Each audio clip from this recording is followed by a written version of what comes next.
Welcome everyone, hello. Hi, welcome to the London Media Live webinar. So we're the PR Outreach team. My name's Kiz. My name's Jessie. My name's Diana. We work for the peer outreach team. We're a group of 15 to 24-year-olds. We all come from different lived experiences. We work with different charities and organisations. So we sit under the Education and Youth team. We work heavily with youth engagement. Some of the charities that we work with are like the Big House Theatre Company, Roundhouse, the Defending Team, Cruise. So we work with very vulnerable young people. We also are vulnerable in a sense, or have been, due to the nature of our team. So we've done a lot of work around serious youth violence, and we take it very seriously. But we also want to show how we can incorporate the arts within raising such issues and actually getting people to listen to it and engage with it. I'm going to pass you over to Jessie now. So I made a spoken word. So I just made it because I've in highlight of all the knife crime that's happening. I just wanted to make a piece that represents what's happening and represents how we can fix it. So yeah. So influence has too much domain. Got little youths acting like big grown men, smoking weed, selling weed, whatever it is. They don't care as long as it mixed in pee. And when we say it's dangerous, they look at us with a daring gleam saying, I'm a big man, no one messes with me. Well, boss man, when the real bad men come for you, what do you think you're going to do with a flicky or two? And when they're finished with you, you're not going to come out with just a bump or just a bruise. In fact, forget about yourself, think about your family too. What do you think your mum's going to do when you're lying lifeless in the gloom? She'll be tearing within the blood coming out your wounds. And then you'll be like, oh shame, I regret it. And hopefully your choices will change now. I pray it. But my friend, you should never get to that stage. Blood stains on the street from when your life flashed before you like a flame. So my young ones, make the right decisions, so your life isn't decided by those sinister incisions. And if you still think you're a big man with a gun by your side and a shark by your waist, remember to remind yourself about the bigger plan. The one where you find the cure to cancer, the one where you rid the world of poverty, the one where you destroy discrimination, the one where you change this whole nation. Okay, big man, now that you know your plan, go out there and teach the other fam. Life is not a game, don't play with it, man. Your life is meant for more than just being part of gangs. Your life is beautiful, your life is wonderful. And once you've understood that your life is meant for more, that there is more knowledge to acquire than how to roll up spliffs on the block with your bros, you will unlock your potential in life.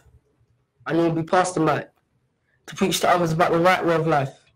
And maybe, just maybe, our generation will be brought into the light. And that was amazing. That was really amazing. Do you want to give us a bit of content on what inspired you to write it?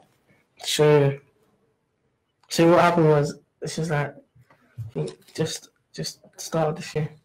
I can't remember if it was start of last year or last 2 years. But I wrote it quite a while ago, and I wrote it in highlight of all the knife crime that was happening at the time. I just wanted to write a piece that was like represented what was happening. So yeah, and so what happened was I was walking down the road with my friend, and we were just having a conversation about that, and then we challenged each other to write a piece. So then we wrote a piece. I did, he didn't. His name's Sam, by the way, but he didn't write it. So yeah. Do you think it actually helped you? Because I love spoken word. You guys know that. You guys don't, but now you do. But like coming from the point of view, do you feel like it really helped you when you were writing and you're getting these emotions out? Do you feel like it helped you personally? Personally, in what way?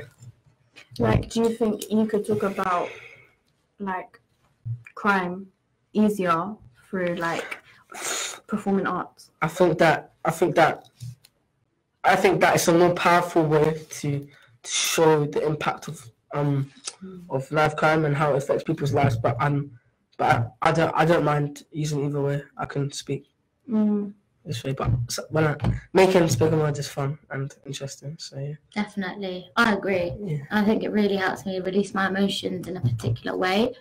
Obviously, theatre is a big thing as well. I think theatre was really good. Big up the Big House Theatre Company. We did a show, obviously, creating awareness on how kids from the care system end up in custody. And I think it was really powerful, obviously, to have that show, to get people. It was a promenade place. We all ended you know, having a massive meal with the audience. And it was really impactful because obviously this girl didn't have family, realised she had family because her dad obviously had a lot of kids that she didn't obviously know about, you know, and then when her dad died, she realised she had all of these brothers and sisters, and all these brothers and sisters touched base with the care system, you know, and they all had really messed up lives, you know, they didn't know about each other, they didn't know about anything in terms of love or support, you know, and then it was really nice how they all understood each other, they all came together and had a network in the end. And it doesn't necessarily have to be family as such. You can choose your family, you know, that could be your friends, that could be your organisation, the people you work with. I think that's a really big thing about our team as well, that we all have each other's backs and we all support each other, you know, and we always support the young people that we work with because they're our peers at the end of the day. And we can relate. Definitely, I think that's the biggest thing, is being able to relate. But we love being creative, you know, just World Mental Health Day, gone on the 10th of October. We had an amazing film festival. So it's not necessarily just spoken word, so many different avenues to use the arts. You know, the film festival was really good. Do you guys want to give your points on that? The film festival was good because, like, we talk about what we do, but, like, people get to see it as well, and like they can see that we encourage other young people to get where they want to be, like especially at the film festival. Loads of young people brought their videos that they've made or short films that they've made and played in front of other people that have a chance to see it firsthand and progress in the future. I think that I liked it because it gave me a bit of more insight into how it affects young people, because it doesn't necessarily affect me, but it was interesting to see how they expressed that in a way. So I think that can be reflected onto other topics like knife care. Definitely. Do you guys have any questions out there? If you want to ask us anything about what it's like to work in this political environment, what it's like to be young working in this political environment, and how you can get your voice heard. We've now started up a new network, by the way, guys. It's called the Young Londoners Network. It's straight up just for Londoners. So we can directly invite you guys to things that we do, and like events that we hold where you can hear our spoken word. Is there a website? You can see our plays. It hasn't yet. So my email address is kismet.meyon@london.gov.uk. Jessie is going to type it in now. So if you guys wanted to be on this network, feel free to email me. You know, next time we have events like our World Mental Health Day Film Festival, we've got our Children's Rights Inquiry coming up as well. So that's really interesting. So we go to Parliament and we genuinely go and challenge the UN on their conventions on children's rights. You know, so there's loads of things that we get involved with. Please, what's your email? .meyon @london.gov.uk. But yeah, man, I think using the arts is the best way to sort of express yourself. It helps you as a young person to express yourself, helps you with your confidence. You know, who was I talking to yesterday said that they find it easier to learn through like performances and like it's more of an although not, sometimes people might see it as it might not be as educational. It's not academic. That's it, academically. But some people learn through that academically more than reading and writing. Definitely. There's different ways of learning and it's about exploring it. But like it should be put out there more rather than it just be like given a, do you get what I mean? Definitely. Because I feel like I'm going around in circles. No. I guess you guys get it. I hope so. But we've never done anything like this, as you can tell. So I hope you guys are enjoying it and getting what you need out of it. You know, but just definitely push forward for getting the arts out. It's definitely something where you can learn. You learn transferable skills. You know, public speaking skills as well. Plus, it's fun. You can draw, protest, create stuff that has a political meaning. Express yourself through the arts is the best thing. I love it. What else can we talk about in this podcast? I don't know. Do you guys want to let us know what you want to hear from us? If you don't want to hear from us. moving on, what do you guys think is a big thing in society today with young people? And knife crime. Knife crime, kids. Well, we had a really good event yesterday, in fact, about all the issues about air quality, environment, mental health, Youth justice, and, housing, transport. peace and justice. It's all interlinked. And I think using the arts is the best way to actually show that it's interlinked, because you can show the procedure of how you lose your housing, and then that affects your mental health, and then you get into a gang, and then you end up doing, it's all interlinked, and you put a drama piece on and you'll show that instantly without having to read 100 flipping word report, probably much longer than 100 words. But and you can really engage with the people who don't really want to listen to us. But arts is part of the British culture, and I think us young people should use that to our advantage. You should be given more accessibility to use it as well. Is that something up there? Who would be the best people to communicate with young people? I think young people. Exactly.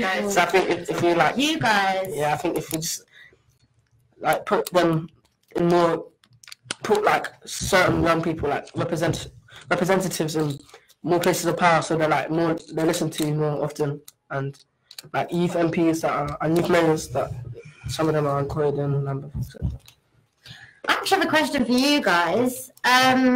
What do you think young people could do or could do more of to, reduce all of this serious youth violence? What do you think we could do, those engaged young people? I think that for these guys and you guys. Yeah, so I think that is I think one is just youth clubs and youth services, because they've been so if they've got nothing to do really. If they're not doing anything on Saturday, Sunday, and after school, then there's the possibility to go out and do something like that. And also, I think employment as well, because I think that most crime stems from poverty, and I think that a key thing is to get more young people employed, 16 to 18, or even under 18s and under 16s as well. Another question that we have would be, how can we include the hard to reach children and young people through conversation of serious youth violence? In respect to that, we do have we do outreach work in terms of we get them to come in and we do talk about some of these issues, but we want to be able to engage with those who don't already have an organisation that they're part of where they're engaging in this. How do we engage with those who deliberately are disengaging? What's that saying? What do you think is the root cause poverty, racism? So do you guys think that wanting to be cool and accepted is the biggest driver for getting in the wrong crowd? I think it's housing and trying to survive. I'll let these guys. I don't think it's that, to be honest. But I don't think it's definitely not the biggest driver. Maybe. I think it's the area that you live in. Yeah, postcode lottery is definitely for sure a thing. If I was brought up in a different area or I got a house in a different area, my life would go so different. Young people don't really carry knives to be cool. They do it to be safe. They do it because they don't know what else to do. They don't know that if they're going to catch a bus 2 stops down, that there's not going to be someone there with a knife ready to attack them. I think the whole stigma around this whole serious youth violence, that term alone, shouldn't be used, because the youth are not deliberately trying to create violence. It's just because of the situations they're being put in. Some of these youths don't have anyone, so they look up to their elders in the estates to then get into the only sort of employment that they can, which would be drug dealing, because that's the only way they can go feed themselves. Employment for young people is also very difficult. Oh, so difficult. And when they even get it's not good. Terrible. No. So the fact that some people don't have stable families, selling drugs makes them a lot more money, which is why they do it. And legally, our minimum age for under 16s is £4.20, I think, which is joke. Yeah. Let alone apprenticeship wages when people are actively trying to get an education. And at the end of the day, touching back on the serious youth violence and knife crime and young people, why they carry knives to be cool. No, it's because they're not getting any protection from anywhere else. No local authority or grassroots charities are really struggling due to funding. Wait, because you say protection. Young people don't feel protected at all by any authority, especially by the police. So sometimes for them to feel protected, they have to carry knives, even though for some people it might seem dangerous. What's that saying? For them it doesn't. Do you think music, like drill music, makes things worse? No. What do you think? I don't think it does. I think at the end of the day, you can get all types of music. Who's to say rock music doesn't create violence? At the end of the day, music is music. That won't affect what you do. I agree in some respect. Sometimes lyrics won't be the best, but that's not the reason why kids are holding knives. They're holding knives because they don't know what else to do. I personally don't think drill music makes people. And to be honest, I don't think it influences people. They're just speaking on their life experiences. It's nothing like. The way people see it as drill, for people that don't understand, they're going to think it's very dangerous. But for people like myself and like kids, we resonate and we understand. We understand, so we don't think it's anything crazy or dangerous. And I think that, if the society treats them bad, then basically, have you heard? Then the realities will be bad. Have you heard of the term thug life? I sincerely suggest you guys to read the book "The Hate You Give" by Angie Thomas. It's a very good explanation of how these young people feel. Thug life stands for the hate you give little infants F everything. In the sense that when you are in the system and you don't have a support network or family or anyone, and all you're getting is hate, hate, hate, what are you naturally going to do? You're only going to give what you've been given. So this is the whole thing, is if we invest in our future and invest in our young and invest in the youth, then we can obviously see a difference, and we will see, well, why are we having police cuts and youth centres cut down and then complaining about, serious youth violence and a rise in knife crime? It makes no logical sense. You're cutting off the only place young people could go to for support. So, but music, in fact, helps young people to engage. There's a really good charity called Key Changes that actually work with young people, getting them to engage with music so they can talk about their real life experiences, to then help other young people so they can resonate and think, hey, I can jump on this, I can get off the road, I can jump and listen to make music. I think music for a lot of people that have been on road has been very it's got them off the road. Like many people, like rappers, have now got a career from music, from expressing themselves through drill. So I don't think it's that bad. Just actually got them out of the system. So what do you think is the best way to avoid gangs? It depends what you mean by that, though. Yeah, that's a very broad question. I think if you're in a situation where you're living on the estate and you can't avoid them, you can't avoid it. That's your livelihood. Unfortunately, you were not dealt the best cards by the universe, and it's unfair. But what do you define as gang? Yeah, what's even defined as a gang? I don't know why I can't go down. Maybe just press it down. No, I didn't. Oh, Jessie. Go on, Jessie. It's the youngest. Invest in the youth, man.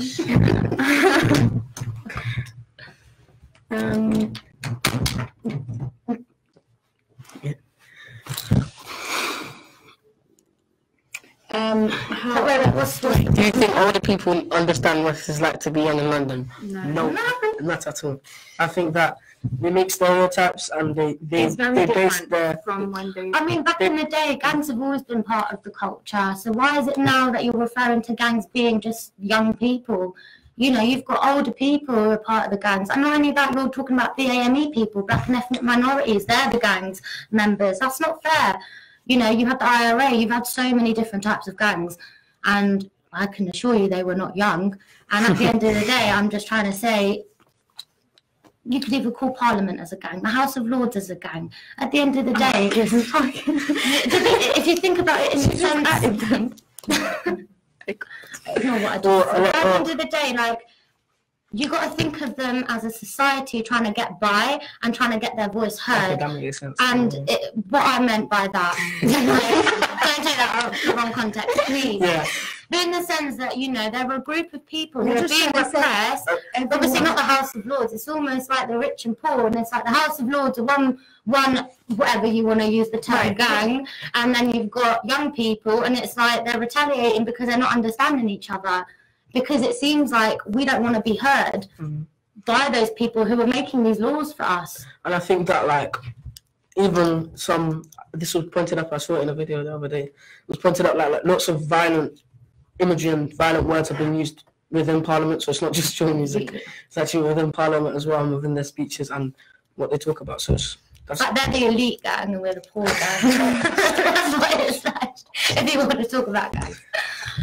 Just joking. Like, at the end of the day, this whole terminology situation is just bad in itself. You know, we're people, and we're trying to get by. We're trying to do the best we can do. What you're trying to say is basically everyone is trying to get their point across. Like the elite people and maybe the poor people like us, we're all trying to get our opinions across. But sometimes their opinions do not relate to us because it's totally different. I mean, we can go straight into class-based and economics if we want to go into it, but the fact that, you know, due to geopolitics, there's different people. You don't really have a middle class anymore. You've got rich and you're poor. Wait, and the fact that people think drill music is offensive is a bit confusing, because, like, people who say drill music is offensive are like people who are the elite, which do not understand like people's backgrounds or stories, which is why they try to downplay it and like try to say drill music is causing more violence. No, it's not, because even before drill music, this was still going on. I just wanted to get that across because I feel like drill music is getting too, like, I've seen this before, but I don't think it's anything major which is causing people to get more violent. It's just a way of young people expressing their views. Why is that bad?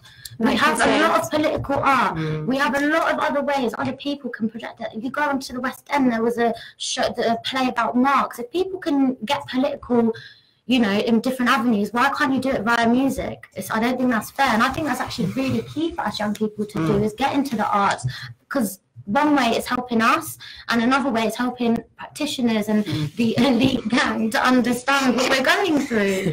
Yeah, and I think Do teachers and other responsible adults reach out to you when you're older? But likewise, back to drill, sorry guys. The same thing happened in America where hip hop was criticised, but now it seemed as a very Well, now it's all commercialised, and now it's on MTV. Now everyone wants to be part of hip hop. Yeah. And I bet you in 10 years, everyone's going to be part of grime. This is how it goes. This is how it's been. And at the end of the day, like, I think it's just a stage, though. Like, everything has a stage. Like, people want to blame. Stage, now it's drill. People want to pass the blame onto something. They don't want to take responsibility. And this is what the situation is. And the more we hit them with the kindness and all our great work and all the plays and spoken words and music and drill music that we create, the more it's gonna you know, click something in their heads. They are to blame, and they need to invest in us, and they need to house us. They need to care for us. And I think they blame young people all the time, and it's also that, like, they're just looking for a scapegoat. It's the easy way out. Like, if they have a problem. They say that they want to listen to young people, but this is the way of listening to them through music and through other performing arts. Through graffiti art, through whatever, with those legal rules now, you know, we are getting some progression, and we're not saying it's all bad. The fact that we work in this environment and we get to do what we do, and I'm not trying to blow our trumpet, but we do amazing work. You know, we've got amazing people in our team as well, you know, and we all inspire each other, and I think that's the key thing, is to keep inspiring young people to keep projecting, you know, their art through spoken word or through drama, through whatever. How did teachers and other responsible adults reach out to you when you were younger? No, I think that I think that's up. I'm not gonna lie, it depends if they know what your situation is at home, or whether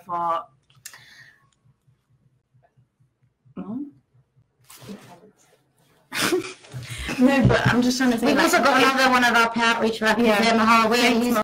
Typing away because she's got the children's rights inquiry to do, which is, when is it? This Friday. This Friday. I should have known that. You know, we've got a lot going on. Keep calendars, guys. It helps you remember things. Yeah, but I think I know my teachers helped me when I was going through stuff with my. With me, it was very different.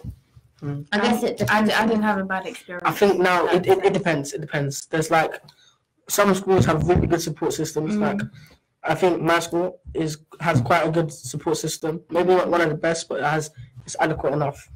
But even though they have a support system, sometimes they are very quick to judge and think that you are automatically someone that is not capable of achieving a lot because of certain situations at home. I think also it depends on what level of education you're talking about. If you're talking about school, when I was deep in school, I did get a bit of support. I felt like the older I got, the less support I got. So as I got in, like by the time I was 17 or whatever, I didn't have a social worker no more, you know, and progressively as I got older, my support networks got less and less.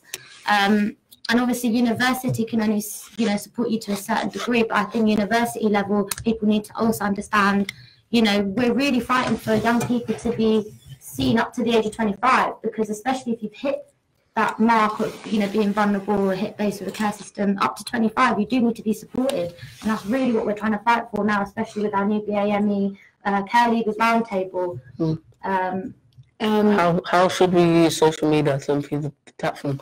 I think it just needs. Graffiti art's good. Graffiti art's good. I think it just needs to be a platform where we can like give young people a voice, because a lot of young people do use social media. But I think it should be used in an appropriate way, not all the time in bad ways. Yeah, and I think that, I think also the media in general needs to break away the stigma around young people and the whole term of serious youth violence, and I think that's the only way we're all able to get our artwork out and seen. Any other questions? Wait, I think Mohammed's got a question. That's very true. So if we want to touch back on opportunities and jobs, you know, you've got a lot of young people working within the environment, within media, but not actually getting full-time employment and stuff, which is also difficult. So it's difficult for young artists, in fact, you know, to be projecting all these lived experiences through spoken word, but not actually getting anything, you know, or not progressing as far as they could. You know, we realise it is actually a lot of the BAME communities that face it. We don't know whether that's because of economically we're from a lower income background. We can, you know, we can't afford the latest designer stuff, or do you know what I mean? Maybe we can't project ourselves in the way the media wants us to. What are your opinions on that, guys? I think that. How do we get the media to stop that? And how do we get them to employ us and take us seriously? How do we get society to take us seriously? Is a question. For people out there, right? Dana, you choose to study law. How come you took that route when others do not? I took that route because, from like, one, I enjoy studying law. I've always actually wanted to do that, but it's also through my experiences and through the people that I have met through my life and who are in my life. And I don't know, like, not that I'm going to say I'm going to make a great change because I'm one person, but like, I feel like don't say that. Come on. You can. I'm just trying to say, like, if I can help one person, then I know I can help a lot. Exactly. And that's one of the many reasons why I took law, was because of the people, like the people that surround me and who I call my family, really. So yeah. Also, the fact is I'm at uni as well, so my peer outreach team helped me. I got to uni because I was on the team, and I had this support network. I'd never cared about politics, and I'm studying politics, believe it. Me, you wouldn't think, but you can do whatever you really want, and don't let big language take you away. I'm not academic. I haven't come from an academic. We haven't, but we've got a dream, and we're gonna get there. And imagine how many young people don't have that support, you know. But it's about you and your mindset and you. And wait, I just want to say this. Many young people don't have support. So sometimes, why do young people have to like commit a crime for them to get support? I know so many people that have committed crimes, and then the only time that they get support is through the youth offending team. And what I find is why does it take that long? Say, why is it nowadays it's so much harder to get an apprenticeship? You can go into prison and play PlayStation.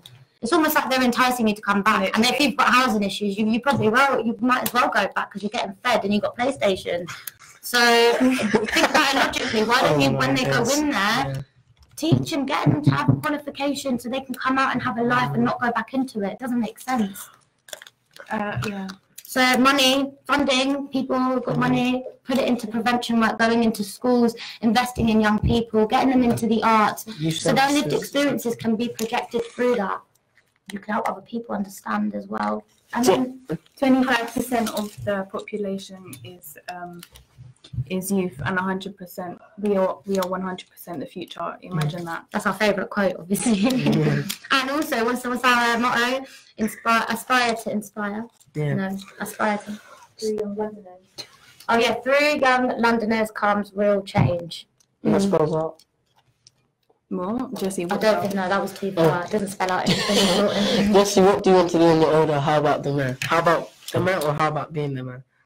He could be the mayor. I'm not even gonna lie. I'm voting for Jessie now already. Already voting for Jessie. But what do I want to do when I'm older? So I want to do something maths related. It's kind of off a tangent of what we're talking about here, but just I'm enjoying maths. It's my best subject, and I just want to do something that. So it's kind of like a mix of creativeness, and so I want to study electrical engineering at university, and I want to be involved in like creating cars and etc. But ultimately, this is maybe not even a job, just something I do voluntarily. I just want to always feed back into the youth, and because I know problems that I've had that I don't want other young people to have, and I don't want people around me that have faced the same problems to have those problems. So yeah. Guys, we've had a call for 5 minutes left, so if you've got any more burning questions or anything, or suggestions for us on how we can do our job better, do let us know. Or how we can support or even work more with young people. Yeah. Do send me emails if you want to join the network. We have a practitioners network as well, so if you're a practitioner and you want to join, just let me know.